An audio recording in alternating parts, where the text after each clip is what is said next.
It's Thursday, and you know what that means. That means it's time to ignite the dynamite the day after the dynamite. And welcome to Day After Dynamite. I'm Will Washington. I'm not alone here. I'm actually joined by a man who I'm really glad texted me today because I was prepared to do this show by myself. And then I was like, he texted me about something completely different. And I was like, hey, Coale, what are you doing today? And here he is. This is now the second time that's kind of happened for this show, where it's like, oh, I need a last second ditch effort from someone to show up on this show like an hour before, and here I am. Whether you're sick, whether you're just down a guest, this is my forte. This is what I do. This is my lane that I fill.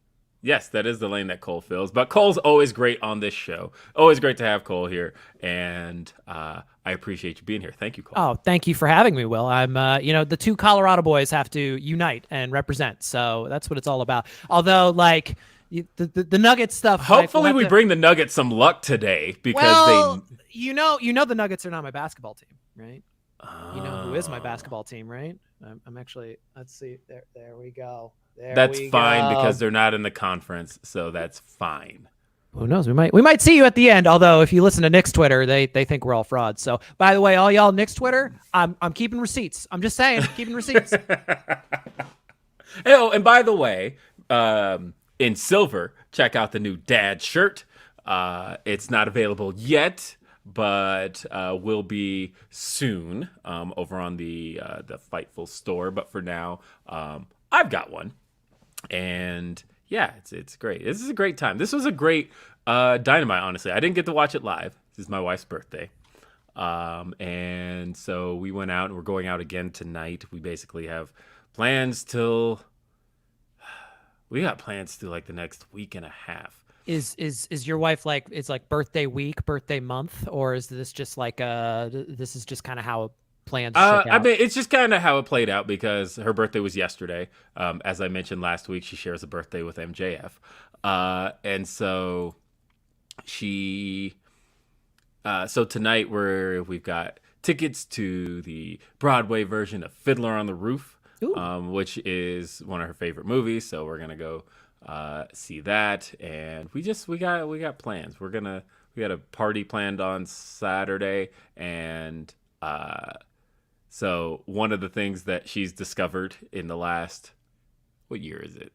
So in the last 5 years is that she's lactose intolerant. Oh. And so, and so one of the things that she gets saddest about this loss of dairy is that around this time of year, her favorite treat, the Shamrock Shake, is not an option to her. And so this weekend at her birthday party, we're planning on making oat milk-based Shamrock Shakes. Lactose-free Shamrock Shakes. Exactly. So, hey, you got to come up with something. Yeah, so we're coming up with stuff. You can't just not have it. It's like they have the Shamrock Shake and the McRib, and you gotta get both while you can. Yes, and she hasn't been able to do that in 5 years, and it's been some sadness around. Speaking of her, though, there is a funny story that we got really excited about. I'm just putting all my wife's business out there. She's gonna be so mad at me for this episode. So it's all my fault. It was announced yesterday. AEW put out a press release that they are going on a Canadian tour as of as it starts at the end of June and it goes through July. They're going to do a month worth of shows. They've got a house show. They've got multiple episodes of Dynamite. They've got a live Rampage, and they announced the location of Forbidden Door will be at the Scotiabank Arena Center. I think it's Arena. Scotiabank Arena. Yep. Arena. Yes. Although they put center in the press release, and then hockey fans and basketball fans alike were like, no, it's arena, not center. Yes. And also, did they, now the question is when they put center in there, did they spell it the Canadian way? They did. Okay. So at least they did that. They did that. But that's Bell Center. in Montreal, and you do not want to confuse Montreal and Toronto. And take it from the guy who's worked in hockey for 5 as an honorary Canadian who's worked in hockey for 5 years. You don't want to mix up any of their sports. They will get mad, especially the Toronto Maple Leafs fan. Oh man, I could go on a whole. I could spend this whole podcast going on a rant about Toronto Maple Leaf fans, but I won't do it. That's all I saw in the press release was just stuff about, or in the comments of the press release about how, no, it's Scotiabank Arena, not Scotiabank Center. And I'm like, okay, that's whatever. Speaking of hockey fans, by the way. Yes. I was about to say, as far as Forbidden Door last year, Jeremy Lambert brought up a great point because he and I both, of course, big Colorado Avalanche fans. Last time Forbidden Door was on was the same night the Colorado Avalanche won the Stanley Cup. So Will Washington, there he is. It's like I queued him in. It's like I didn't even know I was on the show a half hour ago, and like I already know the cues. I'm a flipping professional, people. What can I say? I saw Cole was on the show. I was like, oh, I got to put the Avs hoodie on, just for this. Yes, great setup. Great setup, gentlemen. Wow. But you love to see you're it. talking about Toronto and Leafs fans. They were mad at me last night. I correctly pointed out that the Avs beat the Leafs last night, and they're in my mentions not happy with me. Like, sorry for spitting truth. What do you want me to do about it? Tell Austin Matthews to score a goal? I don't know. Correct. Well, where I was going with this story, by the way. So, Forbidden Door.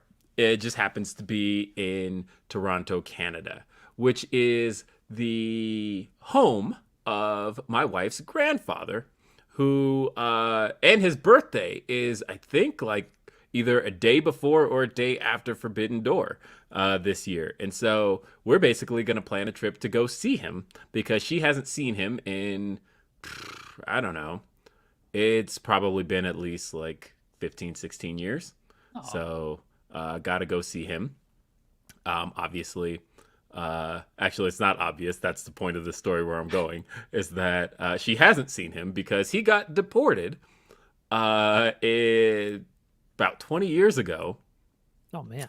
For some really heavy drug trafficking. This story has... Boy, that escalated quickly. Yeah. So escalated quickly. So pretty much he is not allowed back in the United States. So the only way we can go see him is to visit Toronto. I've never been to Toronto. My only interactions with this person have always been over Facebook because she and I have only been together 14 years. And so it'll be nice. We're going to plan a trip. We're going to go see him. And then we'll go to Forbidden Door. So it'll be nice. It actually all works out.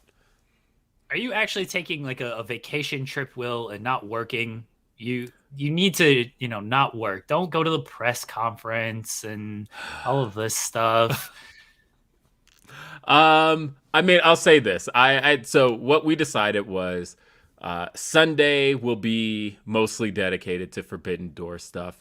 And obviously I do After the Week on Sunday as well. So we'll probably spend all day Sunday doing wrestling stuff. But everything else around the trip will probably be having fun because, my best friend goes and gets her tattoos in Toronto. She won't go get tattooed anyplace else. And so she's like already written me out like, this is in the last 24 hours, like a list of things to do and things to eat and places to go. And everybody has multiple times said to me, don't forget to try the poutine.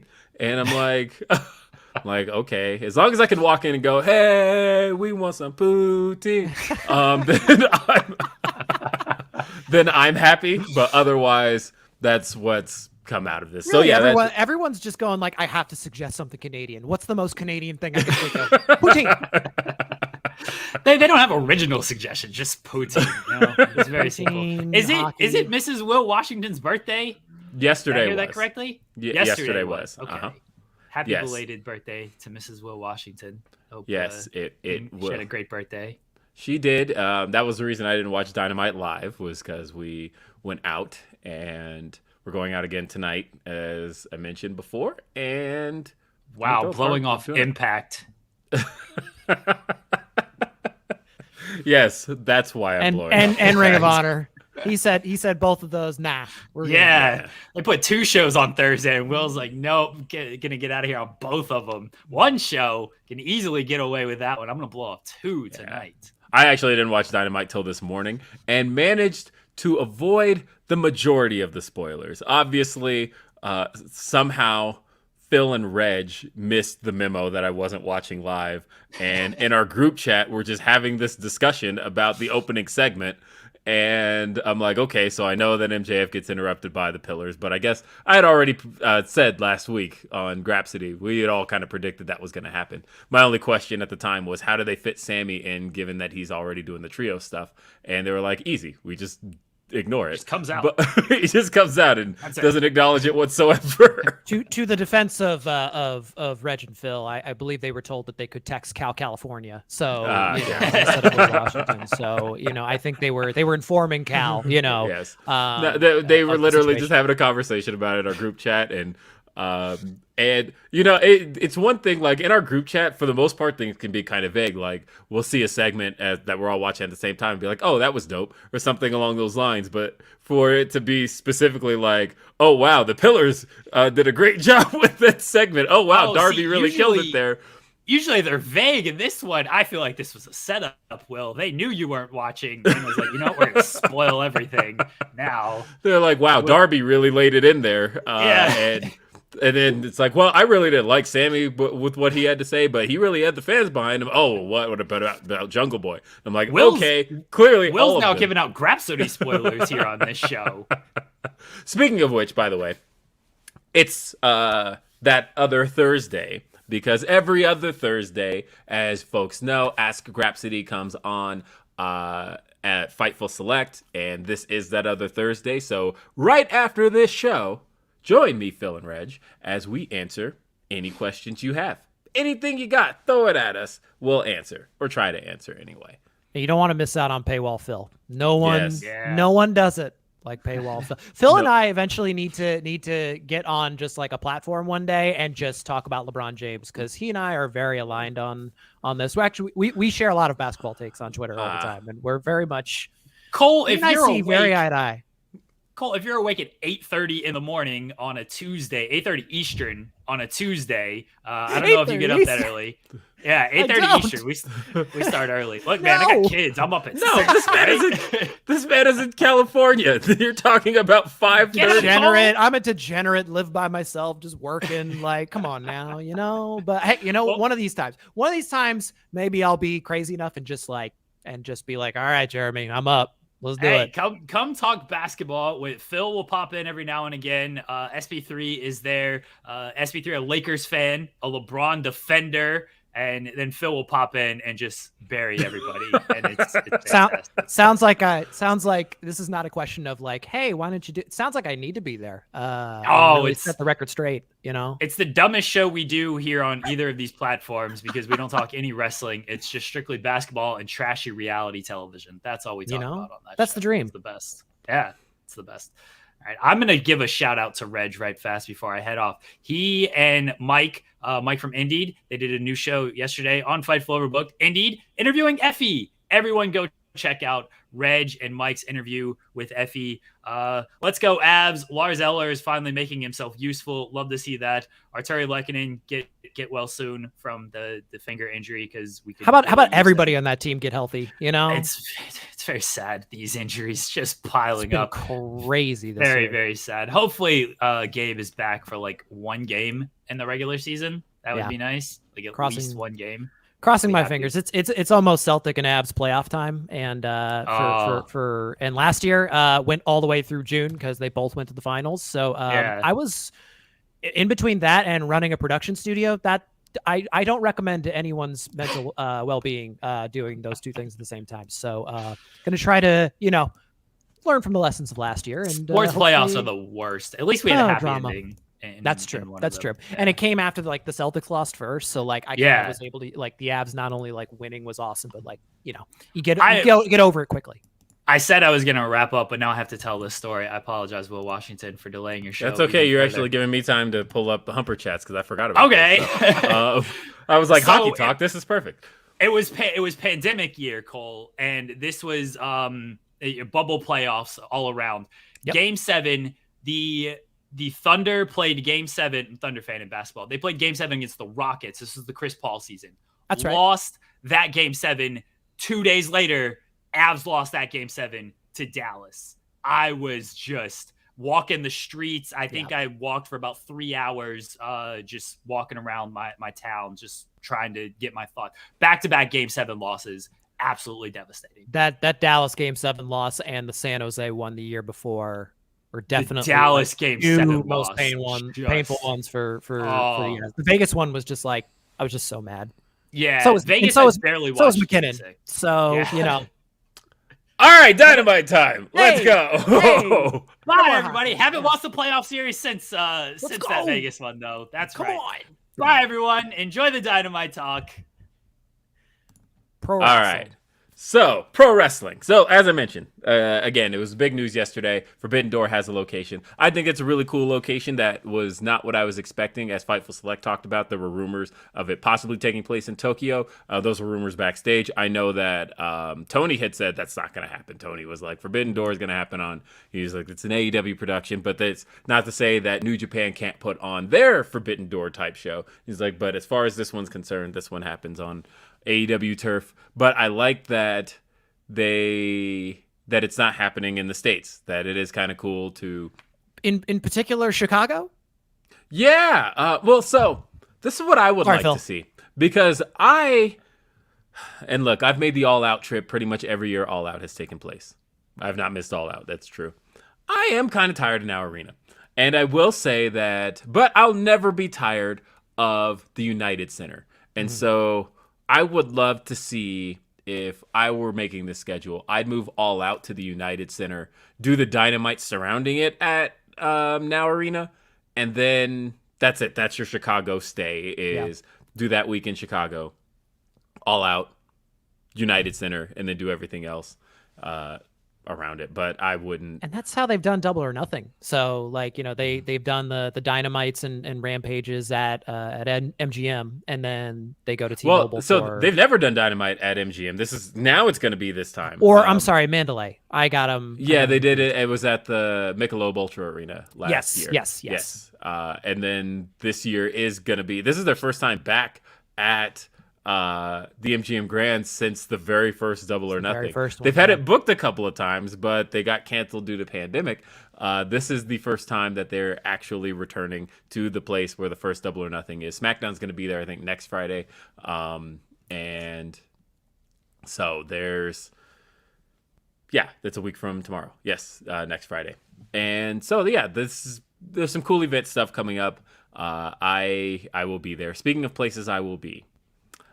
So I mentioned, and this is the first time I'm talking about this, but I mentioned a few weeks ago that Mania was looking unlikely for me, and that was due to the fact that I was not going to miss my daughter's Addams Family performance. I'm actually really excited about that. This is a big production. This is so it's she's in middle school, but this is a high school level production. But she was cast in it. She auditioned. She got the role. She gets to dance. She gets to sing. I'll never miss this. No.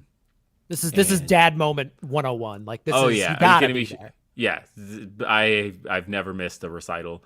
There was one recital I had to miss, and the teachers let me come to rehearsal, so I actually got to see it before everybody instead of seeing it the day of. So that was actually kind of cool. But other than that, I try not to miss any of this stuff. Anyway, so one of the performances got moved, and that happened to kind of align with some of the Mania plans I have been trying to make. And so I will be in LA for a little bit of Mania weekend. He's coming to Mania. You heard it here first. Take it out of context. He's here the whole time, everybody. Woo! I mean, hey, if I miss... No, the worst part is if I miss my connecting flight. Like, there is a... because then I'll be stuck in Vegas because, I do have a connecting flight back home. And there's like a half-hour gap. That's it. So I would be screwed with any delays. I'm really hoping there won't be any. But other than that, and I don't know what my camera fell out of focus. There we go. I will be there. I will be at Wale Mania. I will be at For the Culture. And I'm going to try and make everything else I can throughout the weekend before the weekend's up. So or before my time there is up. But yes, one of the performances got moved, and it was just enough to be able to make it all work. So I will be there. Let's read some. Go ahead. Question for you, but before we continue, Wale Mania, have you attended any of the previous Wale Manias before? Yes, I have. Okay, this will be my first Wale Mania. What can I expect, Will? I've I've just been asking everybody and seeing the wild different answers that I'm getting. It's great. It's so it's fairly surreal. Like, so I assume because of the people that you'll probably be VIP there. And in that sense, it's an interesting sight because I'm going to steal an analysis of it from Cam Hawkins, everyone's favorite Seahawk, where tribalism goes out the door at Wale Mania the first time you see two of your favorites from two different locker rooms just like sitting at a table together, having drinks, and not having any negativity go between them whatsoever. And then it's one of those moments that makes you realize it's all bullshit. It's all bullshit between fans, and nobody actually cares about this stuff. Now, I did see two wrestlers one time who were actively in a feud, just like chilling at Wale Mania. Kayfabe is dead. Yeah. And, I did happen to know both of them, and I just gave them shit. I was like, hey, what the hell is this? Kayfabe. And they like start pretending to choke each other. It was great times. But it is just, it's a fun event. And I showed Denise that picture of Omos just walks in the room, and it's like, oh my God, why is this large human just like, have you ever seen somebody that large in a party setting? It's bizarre, but it's so great. But yeah, when you look at the guest list and you see how many stars from different companies are making their way to it, I don't know if everybody's been announced yet, but just thinking about everybody who's going to be there, it's cool, and it's a really great time. And you just, bullshit falls aside for that little bit, and I'm hoping that's the case here. It's fun. It's just a really great fun time. That's, that is like the most complete answer I've gotten, because everyone has been so vague about it. They're just like, yeah, you'll have a good time, Coale. It'll be great. It's gonna be awesome. Just go. Just do it. I'm like, okay, where am I go? I don't know. And I'm just like, it's one of those, like, I just got to play, just play it as I go. And like, for someone who already just like gets anxious about like having to do that already, I'm like, okay, whatever. But no, all I've heard is great thing. All I've heard is amazing things. It's going to be an amazing time. But I'm also just like, what can I expect? And it seems like everyone's like, you don't really know what to expect. And that's kind of the beauty of it. But it's a good time. That's the main thing to expect. 100%. But hey, folks, send us your super chat, send us your Humper Chats. We always appreciate those. Humperchats.com is a way to support the show. And you can also send us your messages at any time when you donate a Humper Chat. Hell, you can do it like Puckhead1994 did 9 hours ago, saying, for Dad, crazy idea, but how would you feel about Double J winning? I can...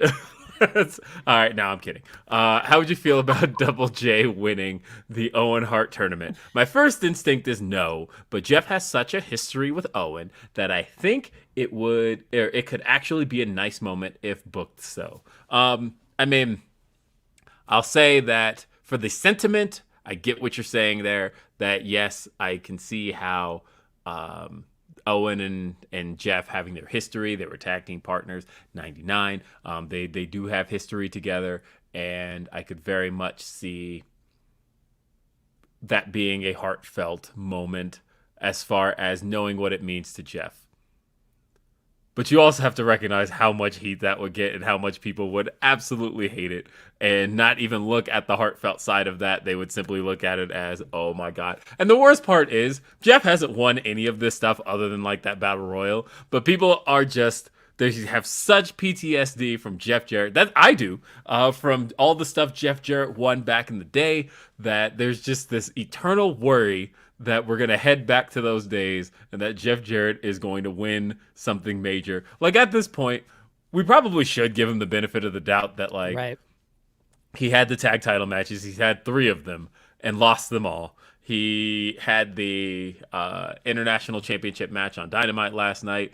There was all this worry that he was going to win. Even people jumping on the Jeff Jarrett train saying, no, actually, I want Jarrett to win. Hashtag Bree-woo, re-woo. And the... and so, like, I get it. I get what Jeff is bringing to the table, and I understand why he could probably bring something to the Owen, but I don't know. You know, Jeff Jarrett, it's a very complicated relationship with Double J, because out of context, like I've really been trying to, and I've had conversations about Jeff Jarrett and his character with other people, and being like, do I like this? Do I not like this? And it's like the PTSD kind of thing comes in, right? Where it's like, out of context, Jeff Jarrett's and his character is hilarious, because like his character takes himself so seriously, but like you can kind of tell that like he's kind of in on the joke too. Oh, so, he is so in on the joke, and he's having fun. 100%. So it's like this double meta thing, and like I eat that shit up. I love that. Like anytime you can kind of like break that fourth wall, but like you kind of are in it to also win. It's very like, I don't know how to explain it. I don't know how to quantify it. But then he hits someone with the guitar, and you're just like, "Ah, Jeff, that you got him again. Oh, you called him a slap. No, you got him honestly, again, Jeff." Being in crowds since Jeff Jarrett's been back, and I've been in a few of them now, he gets so much heat. People just hate him so much. It's not go home, right? It's like good heat for the most part. I mean, I don't necessarily feel like go away heat's a real thing. Most wrestlers will tell you it's not. That they'll say that, look, if you're getting heat, that means that the people are in the building and they're booing you. And as long as you're not trying to be a babyface, what is go away heat? So honestly, I get it. Look, Jeff, I'm definitely fully being worked by Jeff Jarrett. I understand that when I say that I get worried when it feels like he's gonna win something. I think Jeff Jarrett's being worked by Jeff Jarrett too. So like, honestly, like, who even knows what's real, what is kayfabe's dead. Yeah. Matthew McCoskey says, so that ending, god damn. Danielson joining 4v4 singles matches, tag matches, blood and guts, and then you can even bring in Ibushi and Takeshita for 5 versus 5. Which, are you saying that it would be Mox, Danielson, Yuta, Takeshita, and Claudio versus the Elite and Kota? There's things you can do here. I'm excited about it. I am excited. I saw, I don't know. I mean, we knew this was where it was heading, or at least I hope people knew this was where it was heading. But to finally see some pieces of it come together, I think, got me really excited for what's to come with AEW. And I'll have some thoughts on all of that. Let's see. Jennifer says, happy birthday to Mrs. Washington. Welcome, Cole. Such a fun Dynamite. It was a fun Dynamite. And I think it was the show that Winnipeg really deserved to have. Jay Paulin says, what are the chances you think CM Punk appears at Double or Nothing? And if he doesn't, do you think he is gone from AEW? I mean, look, one of the things Will, what do you know? What do you know? This is what I know. Ready? Not much more than anybody else knows. But what I will say is that man signed a 3-year deal with All Elite Wrestling. And for a good chunk of it thus far, he's been out on injury. So it may be even longer than 3 years, depending on what's able to be tacked on to it with time missed. I know that AEW has, there was a story yesterday that came out for Fightful Select, and it was about the fact that there's no non-compete clauses on pretty much the majority of the deals in AEW. And there were some questions about how can that be? Why would you do that? And the answer to that ended up being that AEW is not in the business of releasing people. Non-compete clauses are typically for releases. When you let people go, that's when you stick them with a non-compete clause. But otherwise,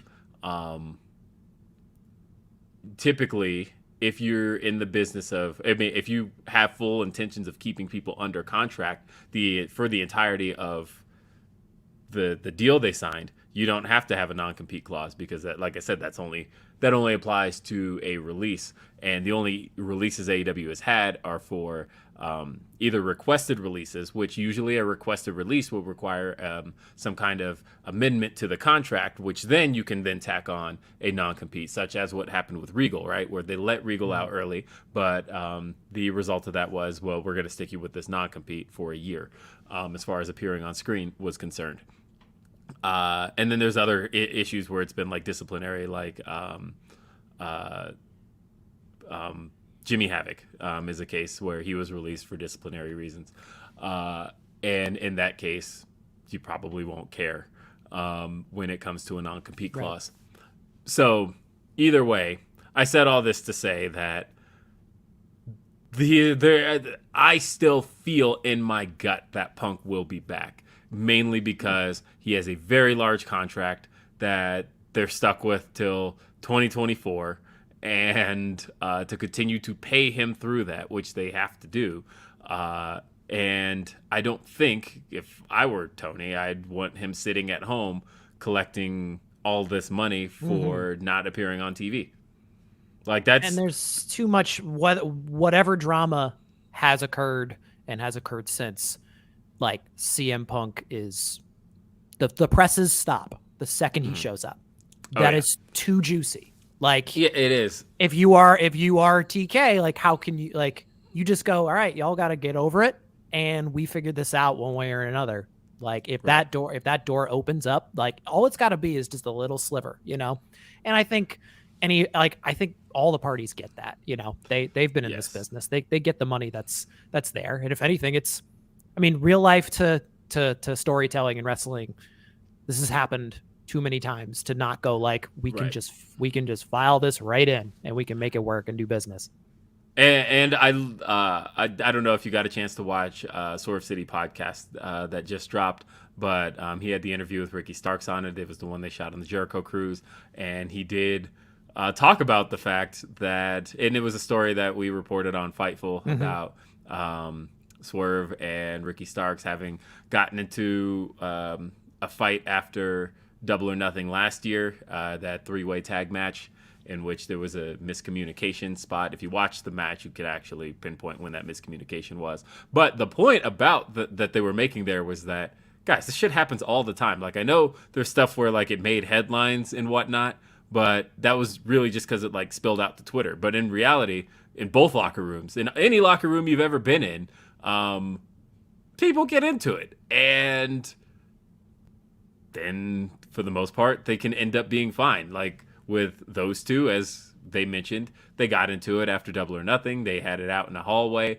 And then afterward, they were good. People are like, you know, it's so addictive to be like the reality television angle of everything. And the second there's a little bit of drama, it's like, ooh, it's like we're in high school again. It's like, you know, they're going to be so mad at each other, and then they have to have this big thing and make it up. It's like, no, in a creative field, in any creative field, film, TV, like whatever it is, like creative differences happen and fights occur. Like, there's too much ego involved, you know, like for everybody. And at the end of the day, like, most people get it. It's a business. And then they go like, all right, we grow from this experience and we figure it out. You know, it's amazing how people think like we all stand still, and it's just like there's drama forever. I would love for Punk, though, to answer that question. I would love for him to be back. I don't know where he fits in, because we're going to talk about how things are starting to shape up. Auntie Collins says, supporting the pod, great episode, loved it. Thank you. Yeah, last week's episode was definitely a hit episode of Day After Dynamite. Although if you I don't want to be in the line of fire of any Deez Nuts jokes, please. Don't worry, you won't be. This is a war. Although I have to tell a quick story, a quick Denise Salcedo story, since she's not here, and it's funny. But that lady is currently on guard, because I can't ask her about anything at this point now without her thinking I'm setting her up for a Deez Nuts joke. And it was really great, because I asked her about something legitimate the other day, and she's like, not falling for it, Will. And I'm like, I don't even know where you would get a Deez Nuts out of this, but... You got her paranoid. No, she's like legit paranoid. I asked her about So there was a commercial, and anybody from who's ever grew up in Southern California will remember these. But there was a commercial back in the day for Jack Steffen Plumbing. And they were the stupidest commercials on earth, but they got stuck in my head because I'm a California kid. Anybody from California in the chat, tell me if you remember Jack Steffen Plumbing. But there were these dumb commercials where they go, for your plumbing needs, call Jack Steffanino. And then he turned to the camera and go, Steffen, Jack Steffen. And then they go, 24/7, plumbing at your service. Call Jack Stefanovich, Steffen, Jack Steffen. And like these went on forever, right? So I asked her about those commercials if she remembered them, because like it's really just like a Southern California. And hey, Ronan Mike Clips, the We're in the White Pages. That is the commercial. Yes. But anyway, and so yeah, I messaged her about these, and she's like, not falling for it, Will. And I'm like, falling for what? I don't even know where I could get a Deez Nuts joke in here. But I'm glad I have you on edge now. Because, yeah, you deserve it. Because she started this last week, but she will not end this. Look, if you watched After the Week, as far as the Los Angeles representative here for Denise Salcedo, I can only plead the fifth and say, who really did start it? You know, I don't know who really started it. You know, we plead the fifth on this. So yes, thank you. I'm glad people in the chat who are from California remember Jack Steffen. It's like Deal and Doug in Colorado. Is Deal and Doug still a thing? Deal and Doug has had those exact same commercials since like I moved here, which was 20 something years ago. They're exactly the same. It's that same background music. It's the same everything. And then he ends it with nobody beats it. Deal and Doug, deal nobody. Yep. Yes. They're the exact same. He has not changed in 20 years. Them and the Shane Company. No, I think I looked those up. I'm pretty sure he's been doing those since the 80s. It was the exact same background music, exact same everything. Deal and Doug. If it ain't broke. I know, right? And then you also have Jake Jabs, who's still doing commercials for American Furniture Warehouse. Yes. So that's Colorado living, baby. Shane Company as well. I think Shane Company. Tom Shane. That's actually where. Off of Arapahoe and, you know. I-25. Yeah, exactly. Yeah. Oh, no. We in Colorado have the stupidest commercials. We Are you get kidding it. me? We get it. About the tree farm. Yeah. You know, yes. You take I-25, the exit to 35. Then 5 miles west to the tree farm. Oh, no. I'm going to be like, after this podcast, I'm going to be like, oh, God, I remember. Yes. I remember. Childhood memories. Oh, God. The stuff we Coloradans know. Mm-hmm. Anyway, so thank you for the super chats. I got one more Humper Chat here before we dive into the results of the show, but this one here is from Tony P. It says, so do you see the last 2 people to join the Outcast from within AEW already? I think it is Rosa, or outside the company. I also thought Forbidden Door 2 was going to be in London for real, since... sorry, trying to finish this one. Since they said they're doing that UK summer tour, think Tokyo hosts it next year. Again, I think Tony is pretty set on kind of having Forbidden Door itself in AEW's control, but then but he said that New Japan's welcome to do, you know, their own kind of partner show. So, no, I don't think so. Just because I think, like I said, it's going to remain under AEW's production. So we'll see. We'll see. Though, like I said, all that Canada stuff does seem really exciting.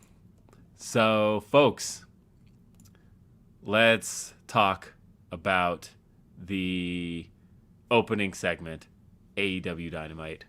It was the ReBar Mitzvah of one Maxwell Jacob Friedman, MJF. Those promo pictures going into it of him as a kid, too good. Honestly, I am. It is cool to see stuff like that because, like, especially when being a wrestling fan really worked out for somebody, and like to think that was only 13 years ago, and like I was that way. And I've been podcasting for 18 years, right? Oh, God.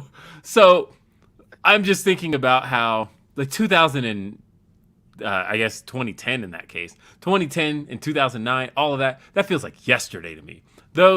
All that stuff he was posting about, like, I'm thinking, like, oh, my God, that's only, like, Nexus era. And here he is, a child having his bar mitzvah. But anyway, he makes his way to the ring for his big ReBar Mitzvah celebration. And MJF was great here. I will say that it toes a little bit of a dangerous line when you and I hate when anybody does it when it comes to anything cultural, but I feel like it toes a bit of a dangerous line to position really any religion, but in this case Judaism, heelishly, because you're kind of setting the fans up to possibly a good example, right? I had a big issue with do you remember when I used to really rail a couple years ago? There was WWE ran a new character for Apollo Crews, and he was they ran the Nigerian character for him, but they had him put on the fake accent. They had him carry on the spear, and I had my biggest issue with it was really just around the fact that I was like, you're positioning the fans to view not just Apollo Crews as somebody to hate, but you're positioning him to hate you're positioning the fans to hate the culture. Right. And that's always a dangerous line to toe. And I very wary of that every time it happens. But I think you can very much tell Max is in control here, that Max is creatively in control here. And you can tell how much of this comes from him and comes from his brain.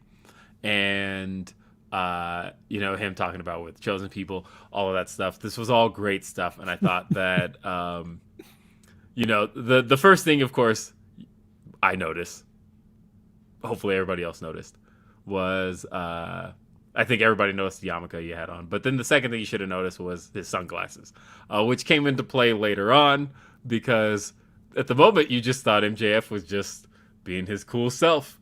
But it was like, no, I saw that eye. I know how it looks now. And so MJF, he gets the celebration on, right? And they do a horror dance, and it's all great stuff until Jungle Boy Jack Perry's music hits. Jungle Man. And Jack Perry, of course, said on Rampage this week, and he's been saying for weeks, really until Christian returned, but Jack Perry's been saying he's coming for someone with the championship. Was he going for the TNT championship? Maybe. Could he have been going for the All-Atlantic? Maybe. But he has his bone to pick at the top, and he is going straight for Maxwell Jacob Friedman. And before he could say a word, Sammy Guevara hits. Sammy makes his way out, and before he can say a word, we get the returning Darby Allin, a man we haven't seen since he lost the TNT Championship to Samoa Joe. And MJF asks, what do you all want? And they all say at the same time that they want a title match. Here we go. So, what's going on here? Everybody makes their case. And they start with one Jungle Man, Jack Perry. Jack Perry mentions how the last time he and MJF shared a ring was 3 years ago. It was Double or Nothing 2020. That was their second match together. And they tore the house down. They had one of the best matches really to kick off the pandemic. It was one of those things where that was the first time that I watched something and came away from it going, you know what? Pandemic wrestling might be okay, because that match was pretty good. Actually, the match that told me things were going to be at least okay was Jericho and Sammy versus Kenny and Matt Hardy. Yeah. That match, the Falls Count Anywhere, that told me, okay, they might be able to do something here. And they had the right guy in there to do like matches with no crowds. Matt Hardy's like, I've been doing this for like ages at this point with the whole with everything broken. So it was the perfect person to have that. And then obviously they did the Stadium Stampede, which the memes still are just gold. But yeah, as far as just a straight up wrestling match was concerned, really it was And Chi-Town Spurs, by the way, here says, as a Jew, I was really happy with how the bar mitzvah segment went. It was also cool seeing AEW Twitter post about MJF getting, help me pronounce that. Teflon? Teflon, is it? I'm sure my wife can answer that because most people know I'm married to a Jewish woman. By the way, the show on Long Island just so happens to fall on the first night of Passover. All right. And that's the thing, was my wife really liked the segment as well. She watched the whole thing, and she was actually over the moon about how authentic it was. And she came away from it. The thing she said about it was like, she was like, I know MJF's fingerprints were on this because this didn't feel like it was put together by somebody not Jewish. And I was like, okay, that's good perspective. Seems like for better or for worse, whatever is going on with MJF and how he's portraying his character, he is always like been very much in control, where it is like, this is coming from MJF. Now, whether this comes at the expense of what happened at the pay-per-view, or if it's something like this, yes, you take with MJF, there is the good and the bad, and I can't even imagine being like his boss and dealing with that. But yes. that's also his character. That's all. It works, like. And so so either way, continuing with the show. Yes. So Jack Perry mentions how last time he was in the ring with MJF, they tore the house down, but MJF cheated, beat him, and then I know people had a problem with what was said here. And I don't necessarily disagree with some of the problems that they had, where Jack Perry talked about how after this, he went on to wrestle on Dark and Elevation, and whereas MJF has never wrestled on Dark, hell, MJF has never even wrestled on Rampage. And some people felt that statement was a bit of a burial of those shows. I think you could probably take what he said about Dark that way. I think it is just a factual statement, because I actually 100%.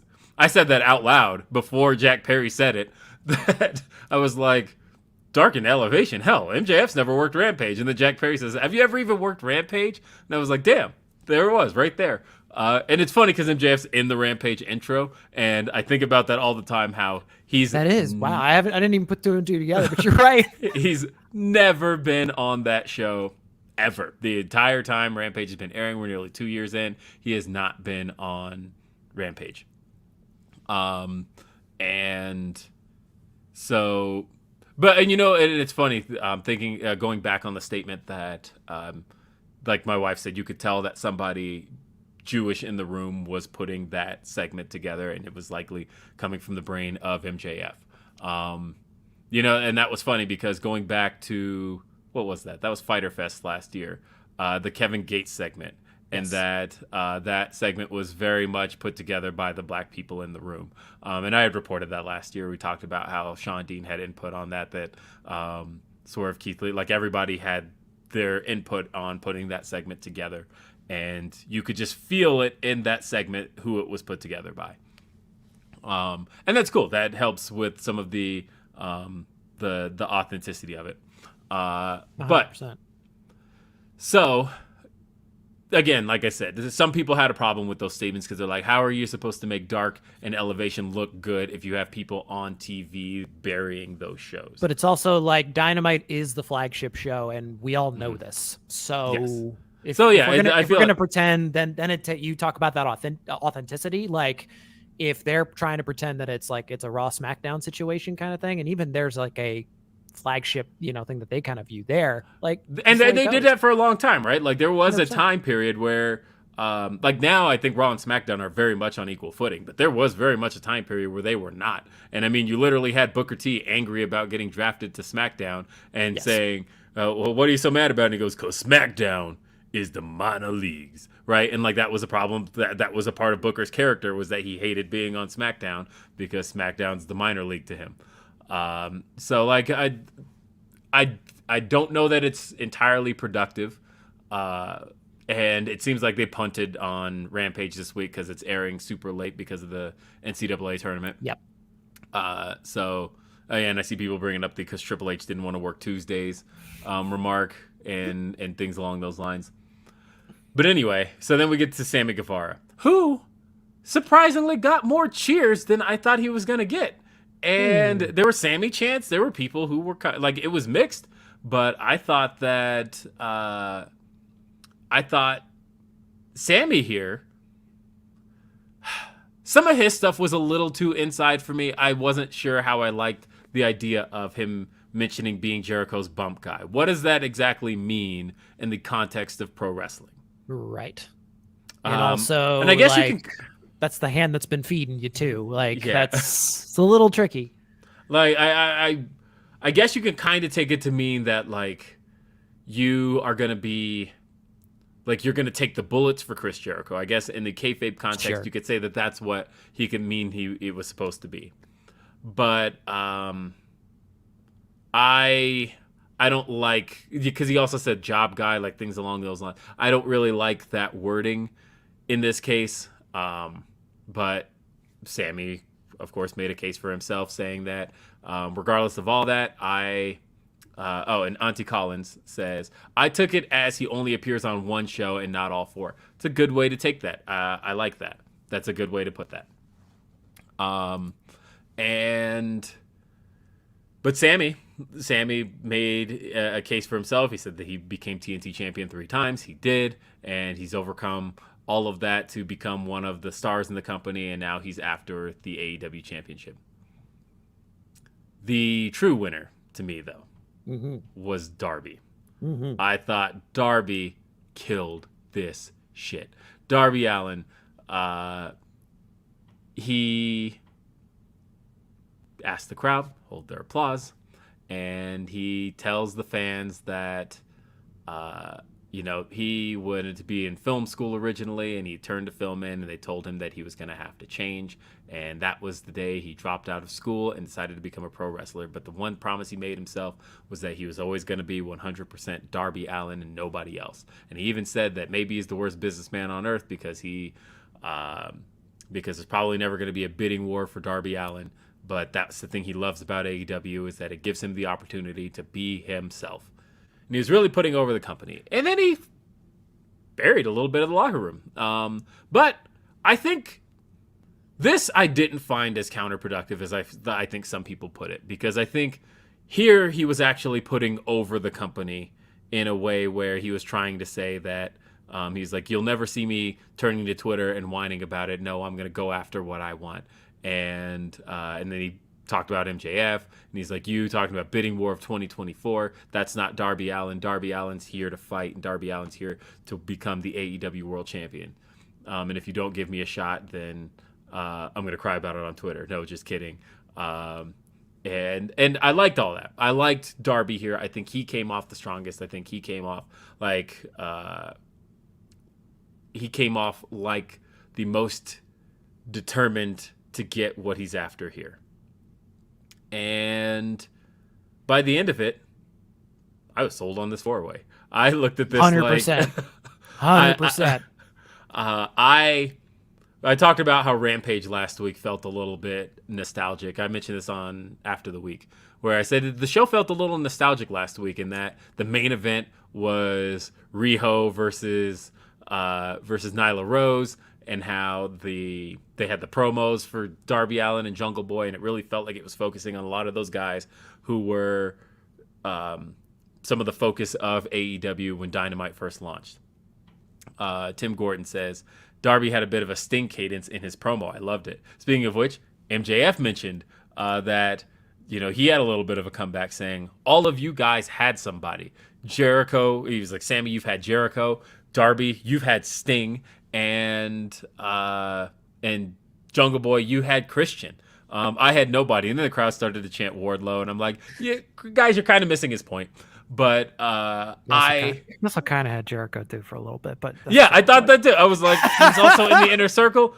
He was in the Pinnacle. You guys did a musical, Yeah, do you remember?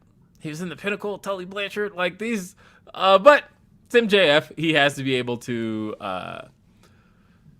make those points. And then by the end of this, I noticed one little deliberate attack. And for people who watched Rhapsody this week, I brought up the fact that all of the pillar matches have taken place. MJF brought up the fact that, hey guys, I beat every single one of you. And that's the other thing. Yeah, Cody is the big one to bring up. He who shall not be named. He definitely had Cody, but it was like, but he's like, I beat every single one of you, and I thought, yes, every single one of these matches actually did take place, and so what was interesting to me was how they've all taken place except for one. For one match short. The only one that's never happened is Jungle Boy versus Sammy Guevara. Never seen that match. It's the only one that hasn't taken place. I'd love to see it. Well, I noticed when all the brawling was taking place, Jungle Boy and Sammy Guevara started kind of squaring off, and I'm like, I know how this works. If this match doesn't get booked for next week, it's happening probably the week after, but they'll do it very soon. And it feels like, at least for AEW, a lot of the focus for the main events for these pay-per-views has been singles matches. You know, they've been one-on-one, at least as of recent. And I feel like if you're not going to make the pillars a thing, like, how long are you going to have to wait? Because that's always been hanging out in the background. And Tony's, like, he's always been vocal about the pillars, you know, like, yes. At some point, this does all have to come to fruition. And there's so many stories that you can tell. And I think it'll help AEW's TV, you know, in the meantime, because when you focus on a one-on-one feud, they have to stay away from each other, you know, and then it's like the promo segments. But now you can build this thing with some matches as well. You can have one-on-ones with all four of those people. So yes. I think it gives them a flexibility that I don't think we've really gotten to see them stretch that muscle in recent. And I think that was kind of a good critique of kind of what was happening with the build up to Revolution. I think Revolution ended up being unbelievable, and they have a track record of bell to bell. As soon as that pay-per-view starts, you know you're in it, and you're in it to win it. But that build up piece, like, they're really good at getting that main event right. And then some of the other things kind of like fall into place like in a couple of weeks time. So this one, they've got a lot of ways that they can really build up this main event, which I'm very excited about. So you also told me to remind you at 105 when it was 105. It's now 111. I just wanted to make sure you got through that. But yeah, so no, you're good. I just wanted to make sure you have something in case you have something planned. I don't. I mean, it's just the thing I have to do. My daughter's phone, I keep locked all day, but I know she needed it unlocked for something specific in class today. There you go. And that class started 5 minutes ago. Oh, shoot. So now her phone is unlocked, so she's good. She can use her phone. But for the most part, she's not supposed to have her phone unlocked. I can unlock it from here. Dad moments here on Dad. Highly recommend, by the way, for those of you with kids, the Family Link app. If you have an Android device and you're trying to manage other Android devices, it's really cool to basically just use Google Family Link. I can literally lock and unlock every single every single thing. Sorry, I got a message at the same time, so my brain went to message. But I can literally lock and unlock her phone at any point, and I can also lock and unlock her Chromebook. All of her devices I have access to, and I can literally do it from here. So it's cool as long as she has a data connection. The worst thing that can happen, and it's happened before, is where I lock her phone, then she has no signal, and so it cannot be unlocked. But just have signal. Yes, yeah, have signal to do anything anyway. So can't be doing everything on airplane mode. So yes. So this was a good segment, and this, I think, got people excited for things. I see in the chat, I see the question being asked, when did Darby face Jungle Boy? That was for the TNT Championship back in 2021. Darby did defend the title against Jungle Boy. So, show continued. We saw the Blackpool Combat Club take on the Dark Order. It was the return of Stu Grayson, the original Dark Order members here, Stu Grayson and Evil Uno. This match served as a bit of a reminder that these guys were pretty freaking good as a team here. And hey, Cole, trivia question I have for you. Oh God. Hangman Adam Page. Okay. Has had multiple matches teaming up with members of the Elite. When was the last time, or better yet, who was the last opponent that Hangman teamed up with the Elite in a multi-person tag match against? Would it have been the Dark Order? It was the Dark Order led by Brody Lee. It was the Elite versus the Dark Order. Professional wrestling expert Coale Henderson here. Yes, it had that really cool finish where because it would have been probably right off of like the heels of Hangman and Omega being together before. Yeah, they were still tag team champions at the time, so it was the Dark Order versus. So it's just funny how we're bringing it back full circle. How that led to the Dark Order attempting to recruit Hangman from the Elite, and then he become friends, all of that, and we're all coming full circle. Anyway, Blackpool Combat Club did their job in making the Dark Order look really good, but also they got to look like scumbags here. The Blackpool Combat Club. Evil Combat Club. Yuta was excellent here. Yuta basically taken down, he used the ring bell to take down Hangman, and then they kind of played the numbers game. The Dark Order almost had it. They hit the fatality on Jon Moxley. Never thought I'd see that happen. But Stu is just so great, and I was really happy to see him back in a ring in AEW and back with his partner. Yeah, we shall see how this continues to shake out. A lot of cool stories to tell out of like an evil Blackpool Combat Club. I think. Oh yeah, there is a total pathway for Yuta to come out of this as like a total star. I think because I feel like a lot of what the story has been is like Moxley clearly has no problem being crazy and evil. Claudio has been showing the edge, and we know he can bring out that edge anytime. But they're doing that thing to Wheeler where like Wheeler has those moments of weakness, and Claudio has to smack him around a little bit. When is that moment that Yuta goes, I've had enough of this? And they can honestly do that a year from now and be fine. They can do that a year from now, and it depending on Danielson's situation as far as what injuries he's come out with and the storyline in the MJF feud. Like I feel like a lot of people are just assuming Bryan just slots back in. I don't think so. There's still the Regal stuff that comes in between. I mean, honestly, when they eventually do book the Dark Order versus not Dark Order, the Blackpool Combat Club versus the Elite, I mean, you'll have a couple of reluctant members because on one side, on the Elite, Kenny and Hangman, we saw that they don't still seem to, or Kenny especially doesn't seem to want to have anything to do with Hangman still. The Bucks have obviously made their peace. That happened a year ago. And then on the other side of that, is Bryan, would he want to go along with what the Blackpool Combat Club is doing now? Exactly. Would he be reluctant? There's stuff they can do here, and I'm actually really excited. There's layers. There are layers to this. There's a lot of meat on this bone. Mm-hmm. We had the TBS Open Challenge, and that saw Jade Cargill take on Nicole Matthews. This was a quick 42-second squizosh. And Jade talking all kinds of junk on Canada. Come on, Jade. Come on. And then she starts trashing Canada.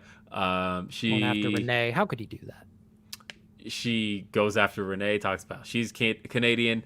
And then Taya Valkyrie's music hits. What do you know? She wasn't lying about being the opponent because she wasn't the opponent, but she was there, and she has signed with AEW. She got her All Elite graphic later on. Now, the funny thing was I saw this graphic before I saw Dynamite, so I was like, did she wrestle? And if she got the All Elite graphic, did she win the title? So right. I didn't know what I was going in for. I knew she was coming, but I wasn't sure what to expect here. She then hit, as she calls it, the road to Valhalla, but Jaded on Layla Gray. And all of a sudden, Jade is now set up with a bit of a credible challenger. Indeed. Not that she hasn't had it. I mean, literally, Red Velvet almost had her beat, but this was interesting. This seems more like the case, though, like the Red Velvet angle. It seemed like they were, and this is again just kind of due to the fact that she was out with injury. It was almost like they were kind of going back to something to go like, okay, let's get this story and let's play it through. Where Taya comes in with this cachet of just like, I don't feel like really Jade has had this kind of competition, like Yeah. at least in the recent months, in the last 2 or 3 months, where it's just been, I was saying it from the get-go, like, Revolution, where the heck is Jade? Like, Yes. what are we doing? And at some point, like, these wheels got to come off, and it's just got, like, let Jade go. Like, we know how much the company values her. She's on all the promotional material. Let's start putting the money where the mouth is, and let's go. Like, let's get Jade in these spots. And, if they're afraid of a sink or swim situation, I think we're past that. And I think Jade can handle it. So, I think Ty is going to be a great step, and hopefully they give this a little bit of build. And I think what also needs to happen for Jade is her opponent needs to not be injured mid-feud. It's happened too many times to her. Red Velvet, a Statlander, it's just been some bad luck with the injuries for Jade's opponents. Yes, agreed. We then had the QTV segment. Oh, God. Your mileage may vary with QTV, but it is a TMZ style segment. I like this, actually. Great. It's awesome. I saw. They don't have this at all. I saw that people almost made their mind up about it, like the second they saw that, oh, it's a TMZ parody. Well, this sucks. I thought this was actually funny, and so of course they revealed the footage that they had of it turned out Aaron Solo performing the bip on one Wardlow's car, and so, like, we're taking a real life event here, or are we not? I don't think it was a real life event, honestly. Wow, we've been worked. I think it was all along. He's been working the dirt sheets, man. He's been working them. Take that, Sean. Get him. Sorry, Sean. Love you, Sean. And so, yeah, they revealed how they stole the championship and all of Wardlow's gear, and they took some shots at dirt sheets, things along those lines, and then it ended with with Powerhouse Hobbs getting in the camera and saying, "This is Will's world, bitch." And I kept getting tagged in that, and of course I'm not at home, so my phone is just going off saying it's Will's world, bitch, and I'm like, woo, it's Will's world. I saw that. I saw people were making Bobby's World, Wayne's World, whatever they wanted to relate it to. I kept seeing that, and I had no idea what this was in reference to. So that's the beauty of not being home on a Wednesday night. I did also love that RJ was just hanging out in the back. That was great. This makes me excited. Maybe RJ gets to play some more. They need to feature RJ in more of these things. He's too funny. He's too good. ShotKid29 says, people got to take that bass out their voice talk about QT Marshall. Man is the unsung hero, the unsung hero of AEW. I did not call him an unhung zero, by the way. But all right, Twitter. Okay, so we'll just let's start another Twitter feud. No. Yes. And then we had the International Championship on the line. There were a lot of people really scared about this, Will. Twitter was freaking out. Look, people were really frightened about what could happen here. I posted Drake from Headlines that, no, don't do it. Please don't do it. Because, honestly, I was I'm like, I don't know what Jeff is going to convince anybody of. He's one guitar shot away from hearing wee woo with the belt. I know. but it was a good match too. I actually had a lot of fun with this match. It was, kind of over the top zaniness that we get out of Jeff Jarrett matches and Orange Cassidy matches. But honestly, they did the ejections, things along those lines. But I enjoyed this. This was fun. This was scary. I didn't know whether or not Jeff Jarrett or Orange Cassidy won. I was leaning towards Orange Cassidy just because I'm like, okay, my phone didn't go off a bunch, so I know I wasn't being troll tagged in anything. That's how I felt about it too. It was just like, if social media, because I also watched it a little bit after the fact, it's like, if social media is not going off about it, like we would have seen a picture of Jeff Jarrett with the belt like everywhere. Yeah. But, they are making a really strong case right now with Orange Cassidy as a top guy for eventually doing Orange Cassidy versus MJF. And so there was a piece of me convinced that, like, if he loses the title now, he kind of, obviously the whole point of the pillars was that it was all guys under 30. But I thought, you know what? I know Orange Cassidy's well over 30, but he does slot into that conversation pretty decently. So I still think that's one they can also do. But this was a good match. This was fun. I bid on the near falls. Orange Cassidy, though, wins with the orange punch. He puts down Jeff Jarrett. Hopefully we move on from this feud. And just keep buying into the bit, Jeff. Just keep buying into the bit. Don't take yourself too seriously. Wait, how old is Orange? I'm pretty sure Orange turns 40 this year. Wow. So I know that people discovered Orange Cassidy late, unless you were like watching Chikara and were like, "Hey, it's Fire Ant." But other than that, true.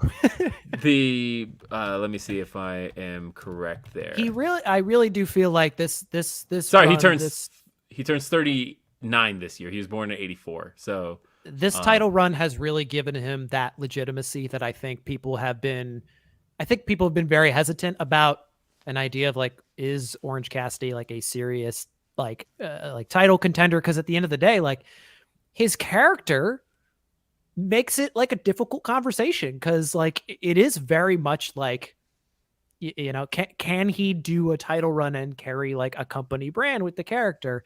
And with this run, it's kind of like showing like it's proof of concept. Like, well, he can do it with this belt. He's carrying this belt, and like every time he's in a match, you need to watch it. Everybody he's been in the ring with, and it's been all different types of people, especially during this run with everything from Pac to Double J. Like you couldn't get two more different styles of wrestling, and he's able to work with everything. So, and even going back to last year, like him and Ospreay are in a match, and you're like, this is how we're going to use Will Ospreay. It's like, yes, this is how you're going to use Will Ospreay, because this match is going to absolutely rock if you know what you're getting into with Orange Cassidy. And on television, it's always different when they're like, from an indie scene to a television scene, like there has to be some translation process that happens, and people have to kind of get comfortable with seeing this character. And I think we're getting to that point now where, it's just that's Orange, and now we can do all these different things with him.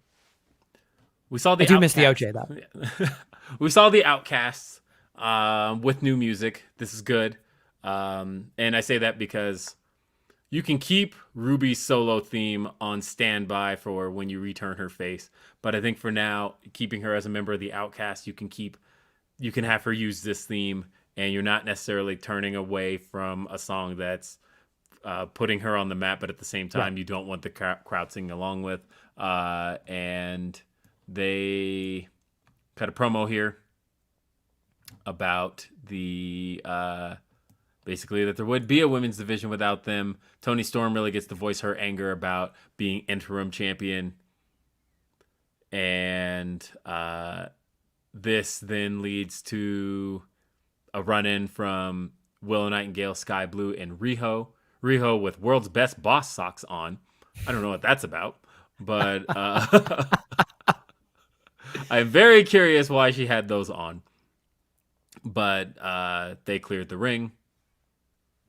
And yeah, I mean that feud's moving fairly slowly, but we have our kind of core members, I think, to start moving closer and closer toward that blood and guts match that everybody wants. And I think I think Ruby has really been the correct ingredient to this concoction to really push this story forward. I think her promo last week was awesome. I think that was like the best and most movement I've kind of seen on them developing this story. I feel like they've had I feel like it kind of got off to the wrong foot because the characters were in the wrong roles. Like Britt and Jamie were still like the heels, but they were more over than the faces that they were facing. So, yeah, you have that whole kind of confusion where you have to kind of do a double switch in story.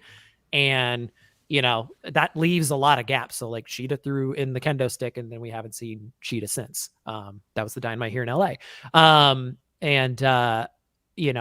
think now it's good to see them kind of get a foot in this storyline where it feels like I see the direction, I see where they're going.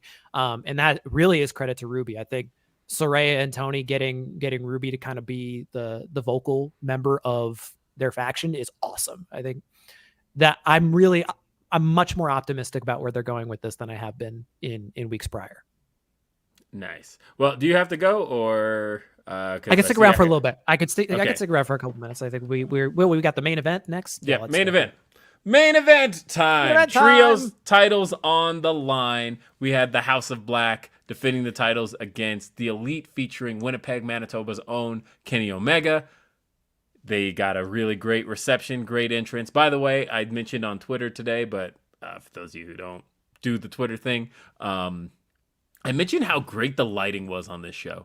And that's really something that I notice on shows where AEW's attendance is strong enough to really light the whole crowd. And this one had this was a strongly attended show.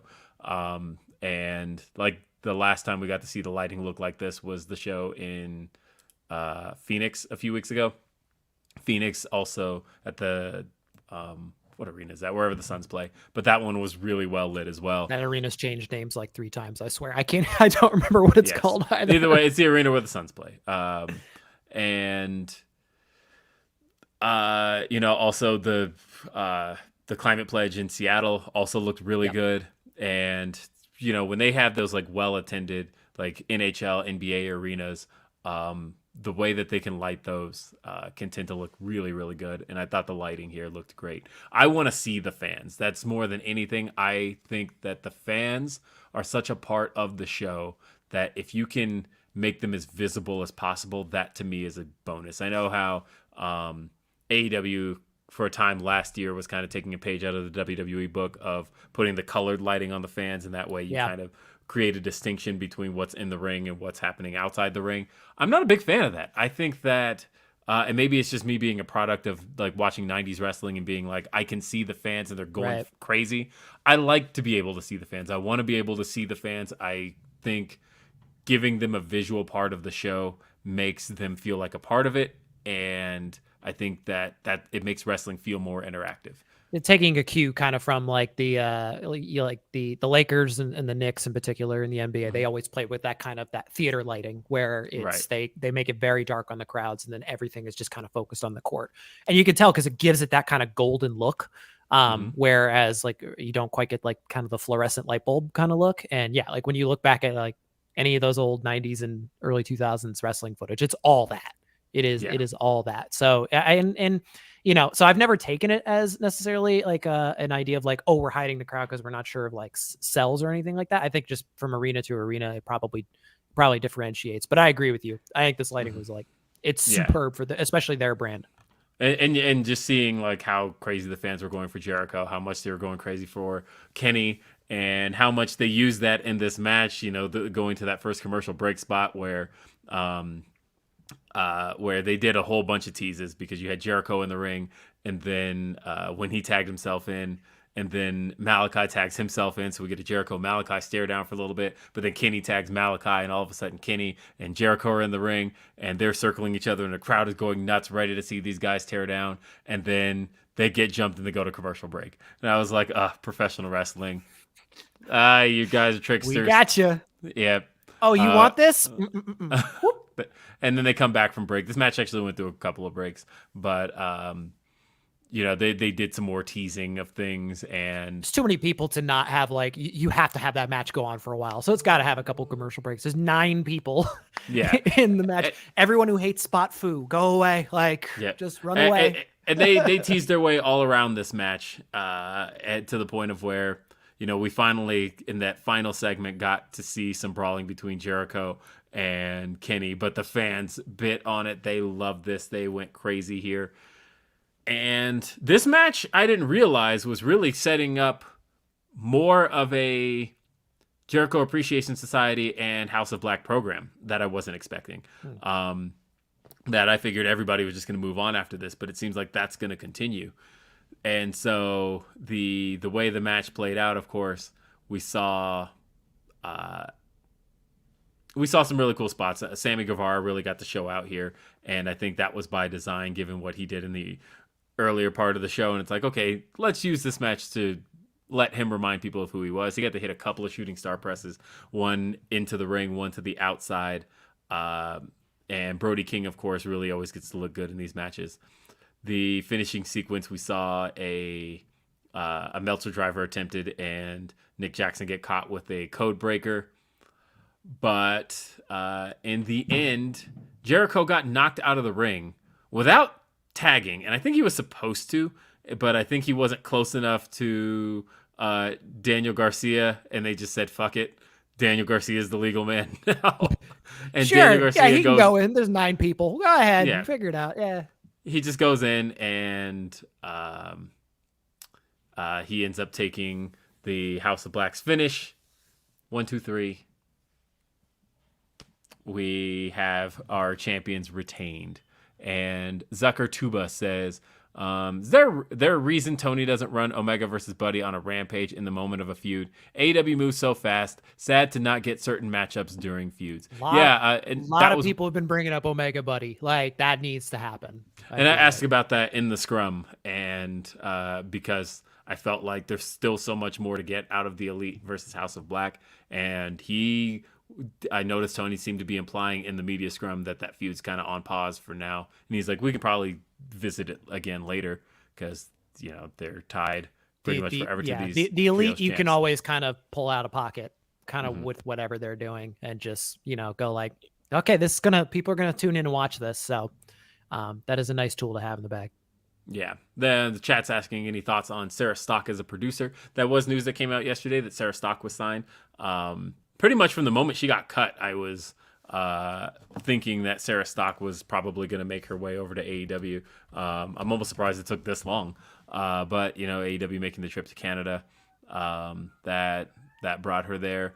For those who don't know Sarah Stock, she was Sarita in TNA. And now she was a producer in WWE as well. But now here she is in AEW. She was released, of course. I think she was part of the pandemic releases, if I remember correctly. So took a couple years, but like I said, I always felt like she was going to make her way there, and she is. It took her 3 years, but she's in the company one way or another.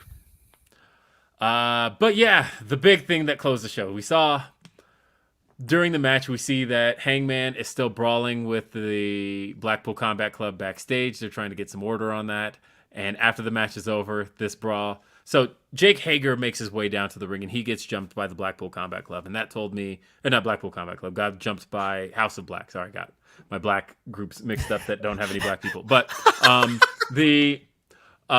so they got jumped. They jumped Jake Hager, and that told me, okay, Jake Hager is going to probably fill Sammy's role in this feud if Sammy's about to move on to the world title.